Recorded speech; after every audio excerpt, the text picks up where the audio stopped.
Olá, meus amigos, Shalom Aleichem, sejam todos bem-vindos mais uma vez ao nosso devocional diário.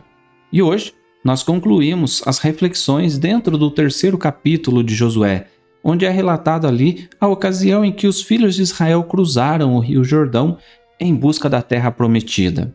O verso final do capítulo nos diz assim: Porém, os sacerdotes que levavam a arca da aliança do Senhor pararam firmes no meio do Jordão, e todo Israel passou a pé enxuto, atravessando o Jordão. Já vimos que antes de o povo atravessar o rio, os sacerdotes foram os primeiros a entrar, e tão logo eles molharam os seus pés no rio que transbordava, o rio se abriu para que o povo passasse em terra seca. Neste verso final, novamente vemos o importante papel desempenhado pelos sacerdotes. Eles ficaram lá, parados, firmes, no meio do leito do rio Jordão, até que todos os filhos de Israel passassem. Uma coisa que precisamos aprender é que nem todos passaram. Mas como assim? Se o verso diz que todo Israel passou a pé enxuto atravessando o rio. Se voltarmos no texto da Torá, temos escrito em Números capítulo 32 que as tribos de Ruben e Gad haviam pedido a Moisés para não passarem o Jordão. Números 32, versículo 5 ao 7 nos diz: Disseram mais: Se achamos mercê aos teus olhos, dê-se-nos esta terra em possessão aos teus servos, e não nos faça passar o Jordão. Porém Moisés disse aos filhos de Gad e aos filhos de Ruben: Irão vossos irmãos à guerra, e ficareis vós aqui?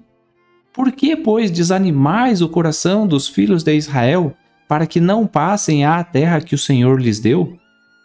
Depois da repreensão dada por Moisés, os filhos de Gad e de Ruben se comprometem a fazer com que os homens de guerra dessas duas tribos acompanhassem os demais na conquista da terra prometida. Mais do que isso, nos versículos 17 e 18 do mesmo capítulo de Números, nós temos escrito assim: Porém nós nos armaremos, apressando-nos adiante dos filhos de Israel, até que os levemos ao seu lugar. Não voltaremos para nossa casa, até que os filhos de Israel estejam de posse, cada um da sua herança. Nossos sábios explicam que quando os filhos de Israel saíram do Egito, apenas 20% do povo acompanhou Moisés. E os outros 80%? Bom, eles ficaram porque tinham posições estáveis, porque tinham cargos confortáveis, e a escravidão não os afetava diretamente. Aqui, com Josué, também vemos que nem todos cruzariam o rio Jordão.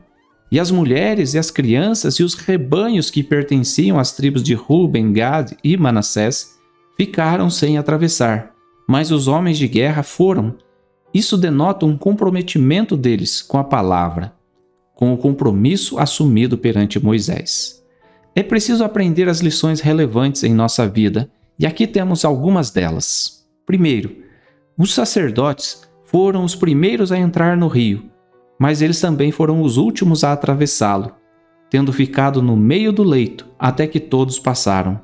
Isso é o sacerdócio: cuidar do povo primeiro, priorizar os interesses do povo de Israel, atentar à necessidade deles e as suas ficarem para depois.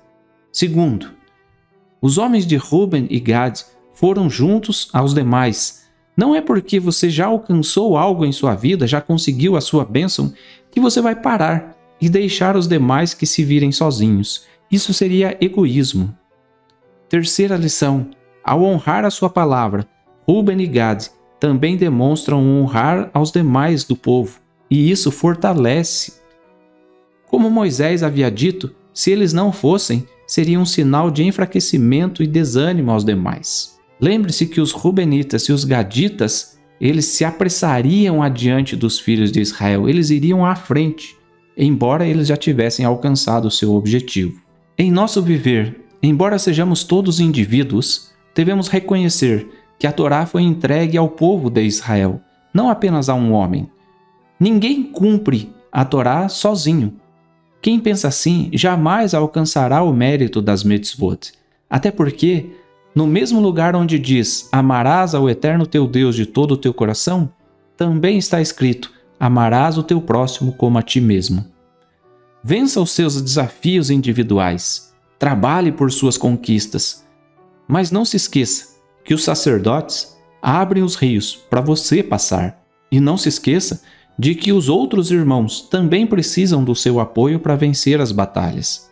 E jamais se esqueça de que em todos os dias nós devemos ter ao menos 5 minutos para Deus e também 5 minutos para pensarmos no nosso próximo. Shalom.